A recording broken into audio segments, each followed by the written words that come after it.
설교하는 방법으로 제자들을 가르치시지 않고 예수님이 대화하는 방법으로 가르치셔요. 그래서 이제 예수님이 가이사라 빌립보로 가는 지역이 외국입니다. 이스라엘 지역이 아니고 외국인데,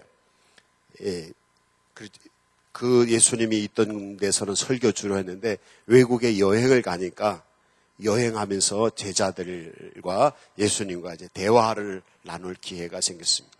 여러분이 가까운 사람들하고 여행을 가시면 더 친해질 수 있고, 또 부부 사이가 안 좋으신 분이 있으면 부부 여행을 다녀오세요. 그래서 그럼 좋아질 수 있고요. 자녀하고 부모님 자녀 간에, 부모 자녀 간에 사이가 안 좋으신 분이 있으면 같이 여행을 가보세요. 여행을 하면서 대화를 나눌 수가 있어요. 예수님도 제자들과 함께 대화를 나눴습니다. 그래서 대화하면서 가르치시는데, 이 예수님의 이 공부 방법은 고대로부터 현대까지 최고의 공부 방법입니다. 예수님이 이 활동하시기 이전에, 오래전에 그리스에는 소크라테스라고 하는 철학자가 있었어요. 그는 제자들을 많이 가르쳤고, 그 소크라테스의 사상을 통해서 그리스 문명이 또 이 서양 문화가 아주 학문이 크게 발전되는 계기가 된 중요한 사람입니다. 우리가 소크라테스 하면 얘기 많이 알잖아. 이런저런 얘기. 그 얘기는 나중에 하고, 오늘 여기 성경에서는 소크라테스 방법이 뭐냐면 질문하는 방법입니다. 질문.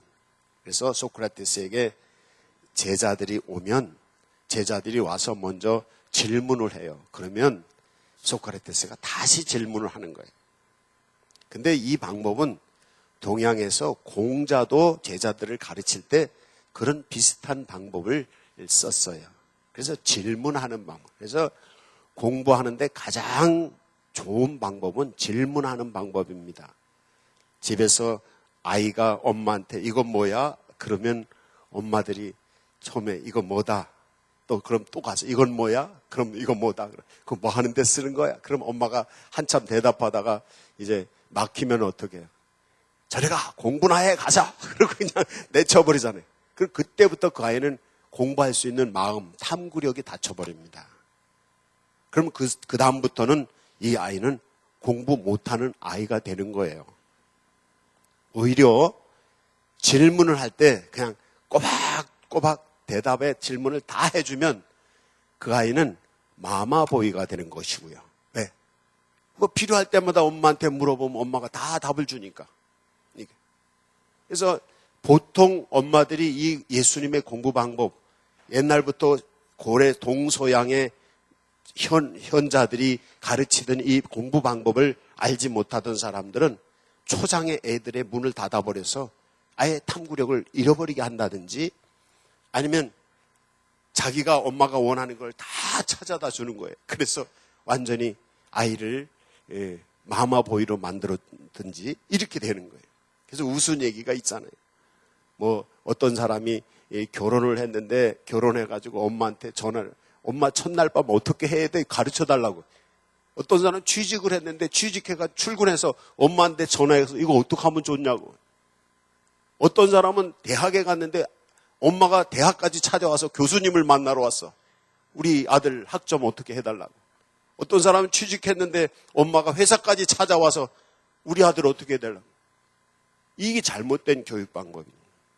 근데 옛날부터 동서고금을 통해서 현자들은 그렇게 가르치지 않았어요.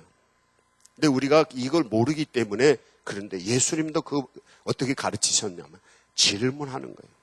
스스로 자기가 생각해내고 스스로 자기가 찾고 할 수 있는 질문을 하셨어요. 그래서 예수님께서 제자들에게 질문을 하십니다. 사람들이 나를 누구라고 하느냐라고 질문. 지금 오늘의 설교 제목이 뭐죠? 한번 보세요.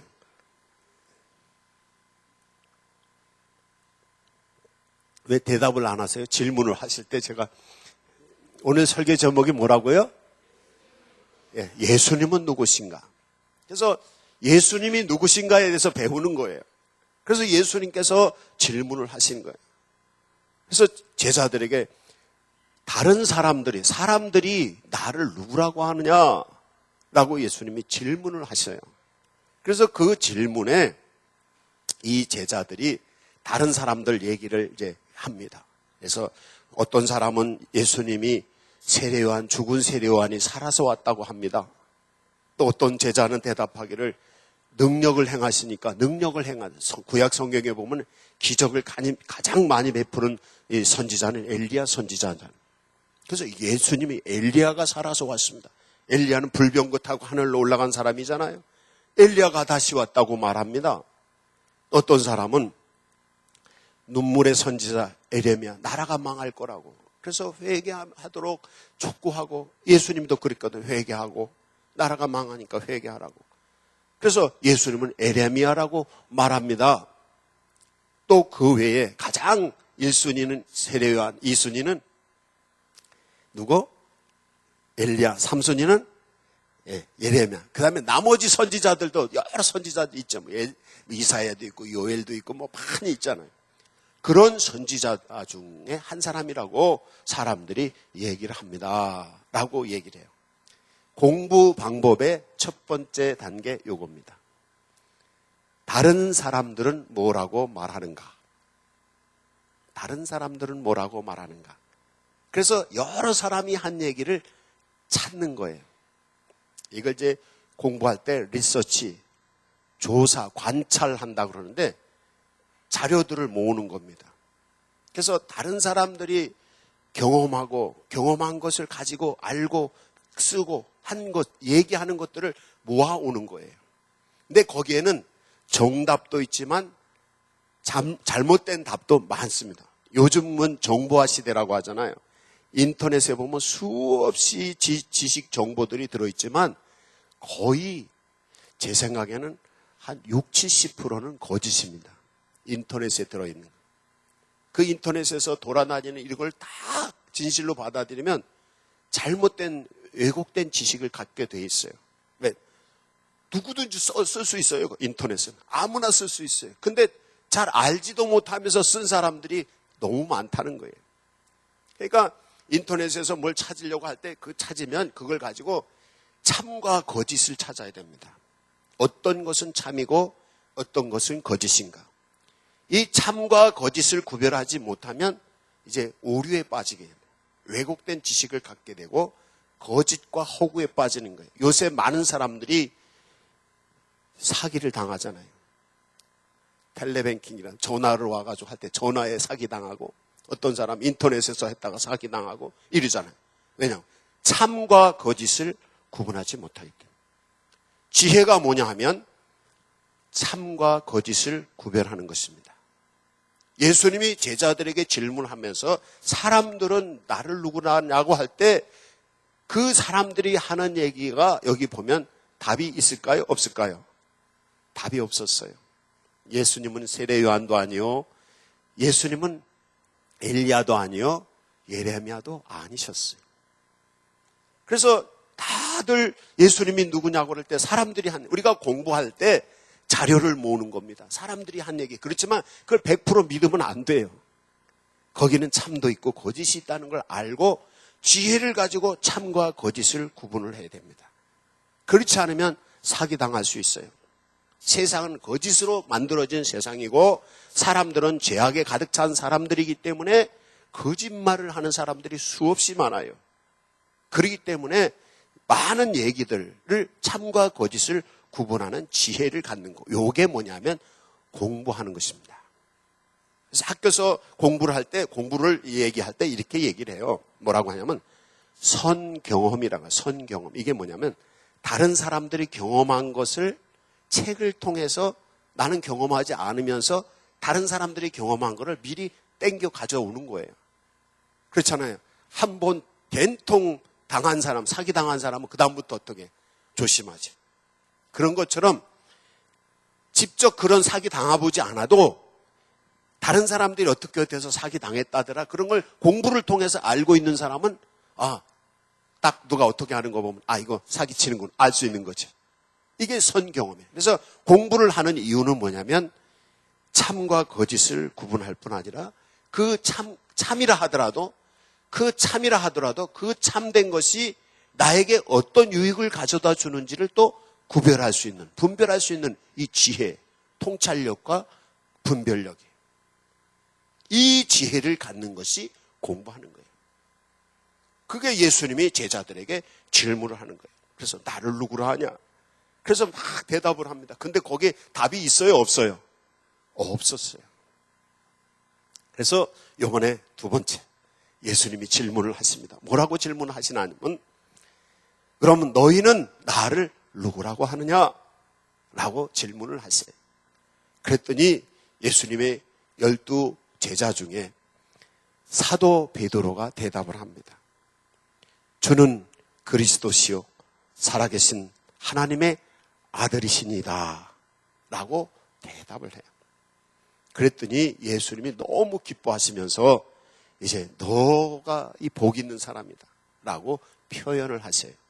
근데 두 번째 공부 방법, 첫 번째 방법은 다른 사람들이 한 거를 자료를 다 모아가지고 그게 참이냐 거짓이냐, 그게 유익한 거냐 유익하지 않은 거, 이걸 구분하는 것이란 말이죠. 옳은 거냐 그른 거냐, 유익한 거냐 유익하지, 이걸 구분하는 게 이게 첫 번째 공부 방법이라 하면, 그 다음에 두 번째 방법은, 그러면 그 많은 지식 중에서 나는 어떤 걸 선택할까?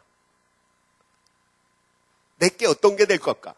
그리고 더 나가서 그 사람들이 얘기하지 않았던 것, 그걸 공부하는 가운데 내 생각은 그렇지 않은데 내 생각은 뭐냐? 이제 그거를 정하는 거예요. 왜? 남들이 한 거 다 똑같이 하면 뭐 어떻게? 남 쫓아가는 것만 끝내는 거예요. 그러나 남들이 한 얘기를 하면서 비교하고 분석하고 평가하고 그러면서 이거보다 더 좋은 게 있는데, 그러면서 재창조, 자기만의 새로운 걸 만드는 거예요. 그러면 그때부터 어떻게 해요? 그때부터 나는 다른 사람들을 앞서가는 사람이 되는 거예요. 이게 두 번째 공부 방법입니다. 그래서 남들이 한 거를 다 찾아서 비교 분석하고 평가하고 그 다음에 내가 원하는 걸 딱 뽑아왔는데 그걸 뽑은 거 가지고만 있는 게 아니라 그 중에서 더 그걸 알차게, 더 풍성하게 내 걸로 만드는 거예요. 그럴 때 더 나은 결과물을 갖게 되는 것이죠. 그게 더 나은 인생을 사는 방법이에요. 이제 여러분이 그렇게 되시기 바랍니다. 공부하셔야 됩니다. 공부하셔야 돼요. 제가 늘 말씀을 드리지만 밥 하시는 분이 어제 밥이나 오늘 밥이나 매일 똑같으면 안 돼. 아니면 어제는 밥을 잘했는데 오늘은 밥맛이 없어. 이러면 안 돼. 밥을 하면 할수록 밥맛이 더 좋아져야 돼. 수십 년 먹었는데도 날마다 더 맛있어. 이런 밥을 만드셔야지 진짜 밥 만드는 전문가인 거예요. 그렇잖아요. 그렇잖아요. 회사에서 일을 하는데 내가 이 분야에 내가 전문가다 그러면 어제 한 거보다 오늘 한 게 더 나아야 되고 오늘 한 거보다 내일 한 게 더 큰 성과, 효율성이 있어야 돼. 그 사람이 성공하는 사람이에요. 그 어떻게? 공부하는 겁니다. 수많은 자료들을 모으고 그 자료들을 비교 분석하고 평가하고 그것을 거기서 참과 거짓을 구분하고 그 참 중에서도 어떤 게 더 유익하고 못한 것인지를 구분하고 거기서 내가 택할 것을 택하고 그리고 거기서 더 내가 내 생각에 더 나은 것이 뭘까? 라는 거를 만들어가는 거예요. 그럴 때 최고가 될 수가 있는 것입니다. 최고 되시기 바랍니다. 최고 되는. 예수님이 제자들을 교육하는데 지금 그렇게 교육을 하고 계셔요.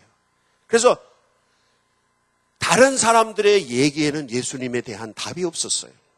그래서 예수님이 3년 동안 같이 다니던 제자들에게 질문을 하시는 거예요. 그런데 3년 동안 다니면서 나한테 배웠는데 너희는 나를 누구라고 하느냐? 그래서 자기만의 생각을 얘기하게 하셔요. 그래서 이 예수님은 그리스도십니다. 예수님은 살아계신 하나님이십니다. 라고 고백하니까 맞다. 네가 그 고백을 할 수 있는 것은 하나님이 지혜를 주신 것이고 복을 주신 거다. 하나님이 계시하신 거다. 이런 이제 답이. 이건 이제 다음 주의 주제로 얘기하려고 하고요. 오늘 얘기는 뭐냐면 예수님이 누구신가라고 얘기할 때 여기 베드로의 답 중에 두 가지 이 측면의 얘기가 있습니다. 예수님은 그리스도시다. 그리스도. 예수님은 누구시라고요? 그리스도예요. 그리스도라는 말은 무슨 뜻이냐면 구세주, 구원자라는 뜻이에요.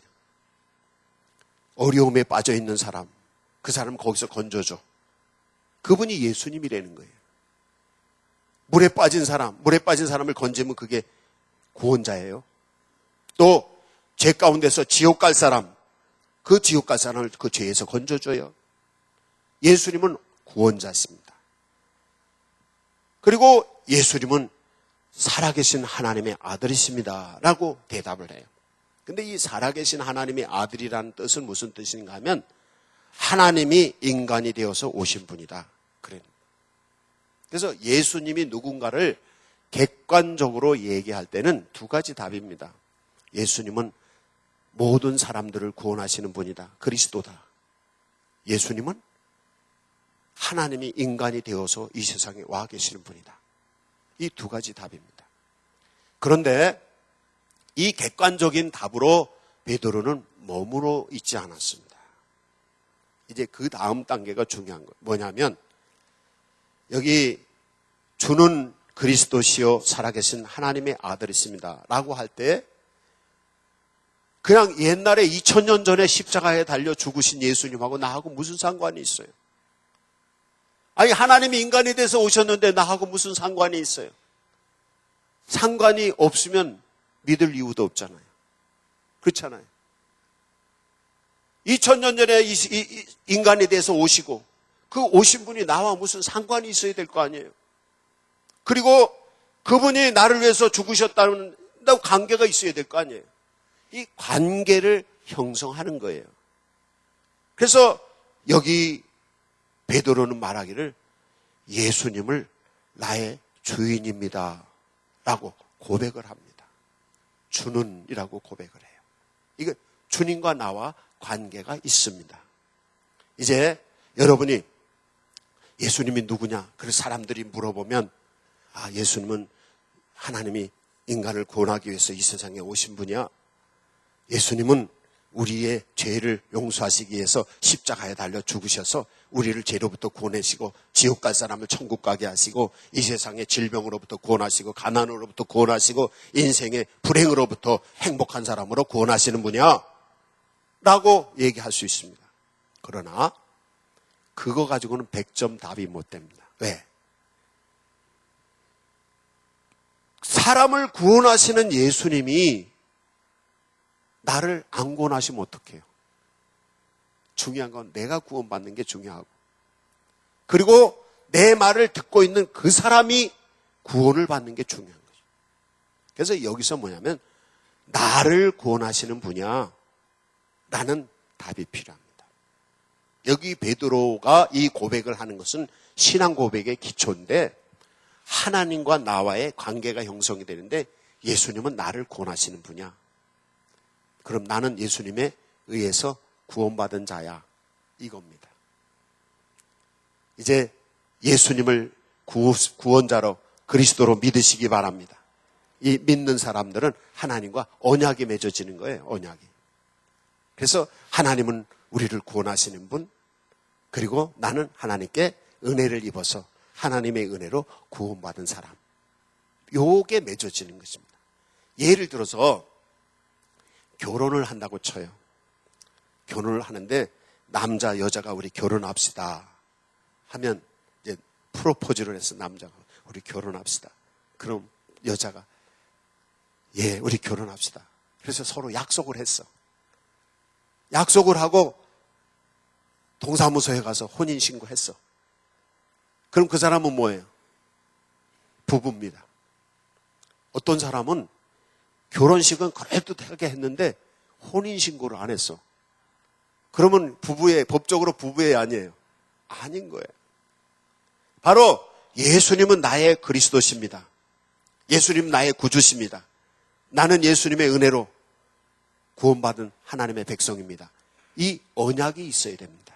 이건 예수님과 1대1로 언약을 맺어야 됩니다. 이 언약이 맺어지지 않으면 법적으로 안 되는 거예요. 하나님과 우리 사이에 언약이 있어야 돼요. 신앙생활을 하실 때 이 언약이 없으신 분들이 신앙에 확신이 없으셔요. 왜? 서류에 사인을 하고 도장을 안 찍었으니까. 예수님은 나를 구원하시는 분입니다. 내가 어려울 때 나를 건져주시고, 내가 지옥 갈 때 거기서 나를 건져주시고, 내가 걱정과 근심에서 나를 건져주시는 구원자십니다. 나는 주님의 은혜로 구원받은 자입니다. 이 언약이 맺어져야 됩니다. 이 언약이 맺어지지 않으면 확신이 없어요. 여러분이 이제 그냥 예수님이 구원자라고, 예수 믿으면 구원받는다고, 이게 그냥 지식으로만 가지고 있는 것이 아니라 그 가진 지식을 가지고 예수님과 언약을 맺으시기 바랍니다. 언약을 맺으시다. 이게 개인적으로 기도를 하세요. 이 설교 시간이니까 제가 어떻게 할 수 없으니까 여러분이 개인적으로 이 시간 마음속으로 기도하세요. 예수님, 한번 쫓아해 보실래요? 예수님, 이 가슴에다 손을 얹고 하면 더 좋을 것 같아요. 그죠? 예수님, 저를 구원해 주시는 걸 믿습니다. 난 예수님에게 은혜를 받은 자입니다. 주님의 은혜로 나를 구원해 주십시오. 이 언약이 맺어져야 됩니다. 언약이 맺어지면 그렇잖아요. 부부간에 정이 없는 부부도요. 뭐 때문에? 언약이 맺어졌으니까 가는 거예요. 그렇잖아요. 언약이 맺어졌으니까. 하나님하고 이 언약을 맺는 게 굉장히 중요합니다. 언약이 맺어져 있지 않은 사람들은 그냥 언제든지 헤어질 수 있어요. 하나님과. 결혼할 때 혼인신고 도장 안 찍은 사람들은 그냥 같이 살다가도 언제든지 헤어질 수 있잖아요. 그러나 혼인신고해서 도장 찍은 사람들은 어떻게 해요? 법원에 가서 그거 하기 전에는 할 수 없이 이거 살아야 되는 거야. 이 언약이기 때문에 똑같아요. 하나님과의 관계도 예수님은 나의 구주시고 그리스도시고 나는 예수님의 은혜를 받아서 구원받은 하나님의 백성이야. 천국의 백성이야. 이 언약이 맺어진 사람은 무슨 일이 있어도 신앙생활 하는 거예요. 이 언약을 맺은 백성이 하나님의 백성으로서의 자리에 굳건히 서는 것입니다. 사도 베드로는 그냥 예수님이 우리를 구원하시는 분이라고 끝난 게 아니라 하나님과 언약을 맺는 것입니다. 여러분이 예수 그리스도와 함께 언약을 맺으시기 바랍니다. 그 다음에 두 번째 사도 베드로의 대답은 살아계신 하나님의 아들이십니다 라고 표현을 해요. 여기서 하나님의 아들이라고 하는 뜻은 하나님이 사람이 되어서 이 세상에 오신 분입니다 라는 뜻이에요. 그래서 기독교에서 예수님이 누구신가를 말할 때 예수님에게는 신성 그리고 인성 이 두 가지가 같이 들어있다 그래요. 그래서 예수님은 사람인 동시에 참 사람인 동시에 참 하나님이다 이거예요. 이게 기독교의 교리입니다. 그래서 예수님이 하나님의 아들이십니다라는 것은 참 하나님인 동시에 참 사람이라는 거예요. 그래서 그것을 고백하는 거예요. 근데 여기서 그것만 고백하는 게 아니라 그 앞에 나오는 수식어가 중요합니다. 살아계신 하나님의 아들이라는 건 하나님이 인간이 되어서 오신 분이라는 뜻이라고 말했고 살아계시냐. 살아계신 하나님의 아들이라는 말은 무슨 뜻인가 하면 예수님은 지금 여기 내 앞에 살아계신 하나님. 보통 예수 믿는 분들이 예수님을 잘 모르는 분들이 있어요. 그분들은 하나님은 천국에만 계시다. 하나님 여기 안 계시다고 생각을 하는 거예요. 그 잘못된 생각이에요. 여기 살아계신 하나님이 아들이십니다 라는 뜻은 지금 이 자리에 계셔서 베드로 앞에 예수님이 계셨잖아요. 하나님이 살아계셔서 그 앞에 계시는 거예요. 그래서 자기 앞에 있는 예수님을 보면서 살아계신 하나님이십니다. 인간의 모양을 가지고 살아계셔서 눈앞에 계시는 그 하나님입니다. 이렇게 고백을 하는 거예요. 그래서 우리가 예수님을 고백할 때 이 고백이 필요합니다.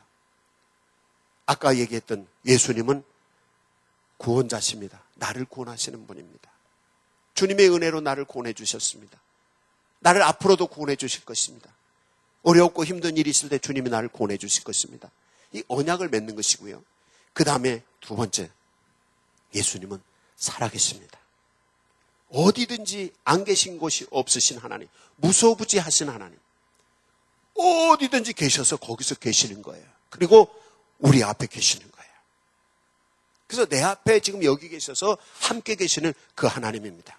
근데 여기서 생각해야 될 게 있어요. 이 문제 잘 정신 바짝 차리고 들으세요. 뭐냐면 예를 들어서 어떤 사람이 아파서 정신을 잃어버렸어. 그럼 가족들이 가서 여보 일어나. 그럼 정신 잃은 사람이 대답을 해요, 못해요? 못하잖아요. 근데 정신이 들었어. 여보 깨우니까 정신 깜빡하고 깼어. 그럼 보니까 누구야? 자기 부인이야. 왜 그래? 왜 나 불러? 이렇게 되는 거잖아요. 바로 이겁니다. 하나님이 살아계셔요. 우리가 잠자고 있어요. 우리의 영이. 하나님은 영이신데 영이신 하나님을 보려면 우리의 영이 깨어야 돼요. 근데 우리가 잠자고 있으니까 하나님이 안 계시니까 하나님이 아무리 우리에게 뭘 하셔도 감각이 없어. 그러면서 하나님 안 계시다고 생각하는 거예요, 사람들은.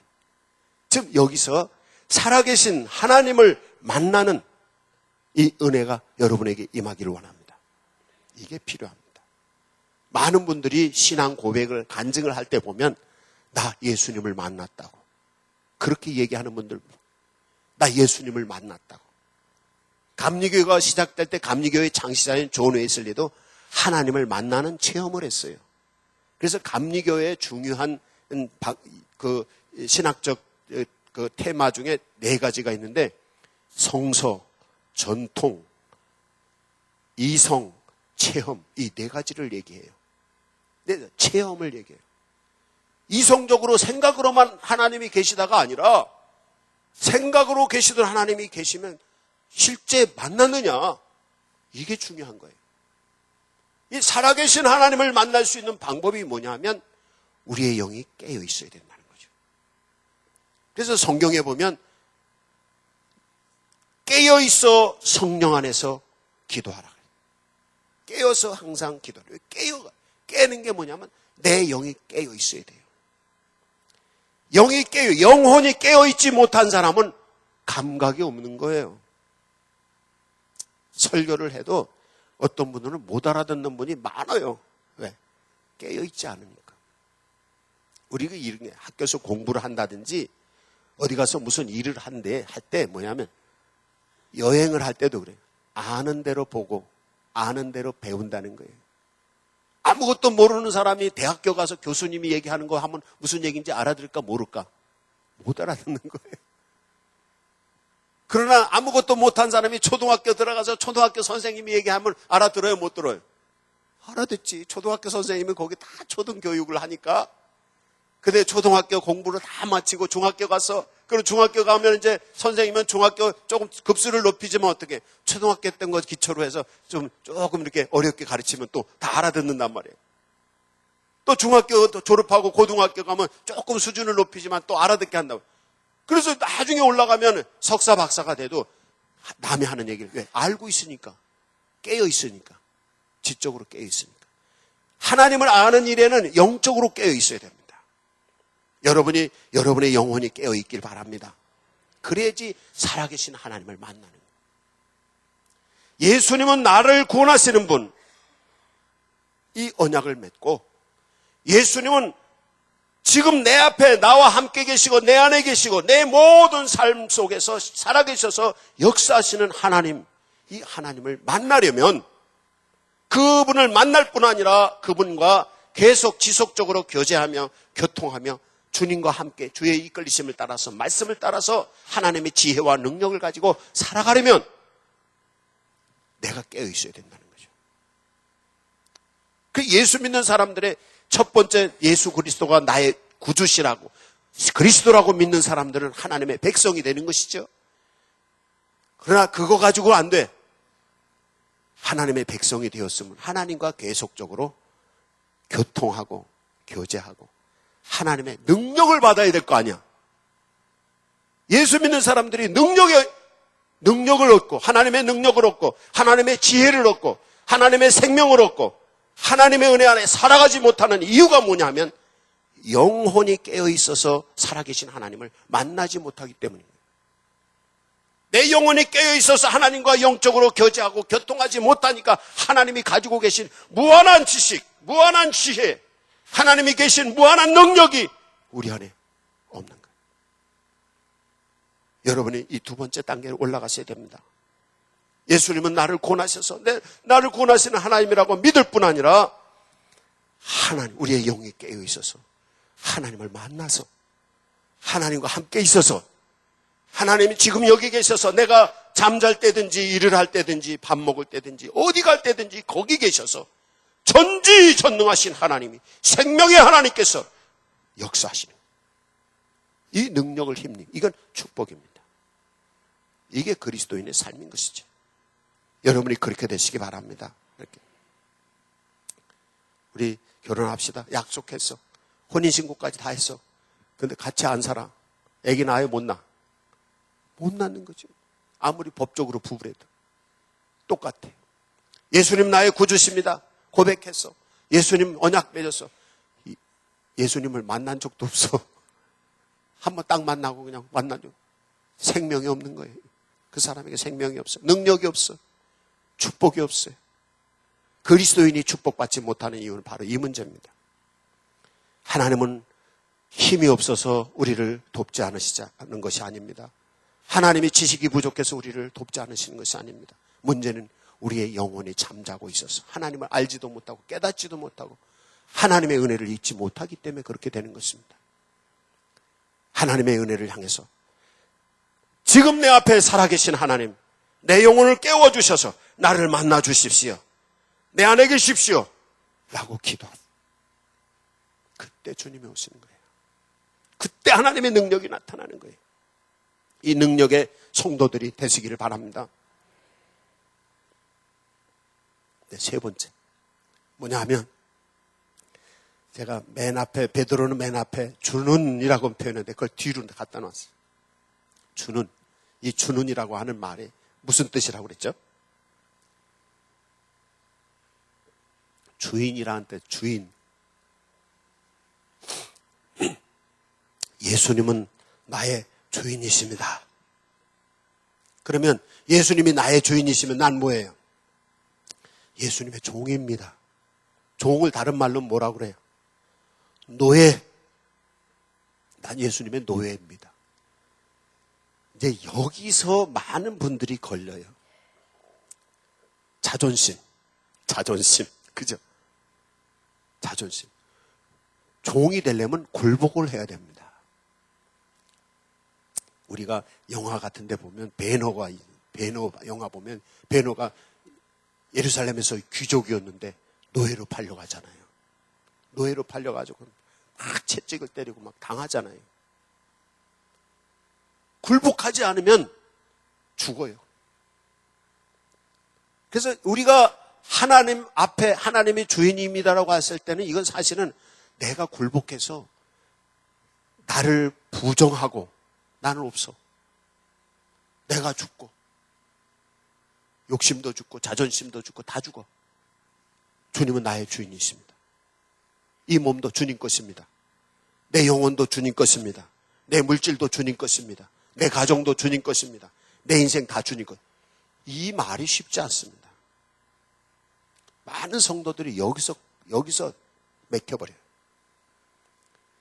이 예수님이 나의 주인이고 내가 예수님의 소유가 될 때 무슨 일이 일어나는가 하면 여러분 하찮은 거라도 아주 작은 거 하나라도 여러분 물건은 여러분이 챙겨요 안 챙겨요? 챙기잖아요. 저희 집 사람이 뭐 하나를 어디 잃어버렸는데 찾다가 막 이 집 저 집 전화해보고 다 해가지고 결국엔 찾아내더라고. 그거 하나 사지 그래요. 아이 그래도 자기가 뭐 바느질해서 만드는 거라는 거예요. 내 거야. 우리가 하나님 거가 될 때 하나님은 우리를 소중하게 여기시는 겁니다. 비록 노예이고 비록 종이라 할지라도. 여기에서 나타나는 게 뭐냐면 축복이 나타나요. 축복이 나타나요. 하나님이 우리를 들어쓰셔요. 거룩하신 하나님이 우리를 들어쓰시면 우리는 어떤 사람이 되는 거예요? 거룩한 사람 되는 거예요. 복되신 하나님이 우리를 들어쓰시면 우리는 어떻게 되는 거예요? 복된 사람이 되는 거예요. 영광 가운데 계신 하나님이 우리를 들었으면 우리는 어떻게 되는 거예요? 영광스러운 사람이 되는 거예요. 그런데 많은 사람들은 자존심 때문에, 내 생각 때문에, 내 욕심 때문에 예수님의 노예가 못 되는 거예요. 예수님의 종이 못 되는 거예요. 이걸 넘어서는 분이 하나님이 들어쓰시는 귀한 사람이 되는 것입니다. 하나님이 들어쓰신다고 하면 하나님이 계획하신, 준비하신 끝없는 우리를 향한 뭐가 있어요? 이거. 하나님이 들어쓰시면 끝없이 들어쓰십니다. 그걸 기억하시기 바랍니다. 이제 오늘 베드로가 고백한 얘기 기억하세요. 남이 얘기하는 거 상관하지 마세요. 너는 나를 누구라고 하느냐? 이게 중요해요. 나는 예수님을 나의 구세주라고 믿습니다. 예수님은 나에게 은혜를 베풀어 주셔서 나를 하나님의 백성 만들어 주시고 내가 환난과 핍박과 고통 중에서 나를 건지시는 분입니다.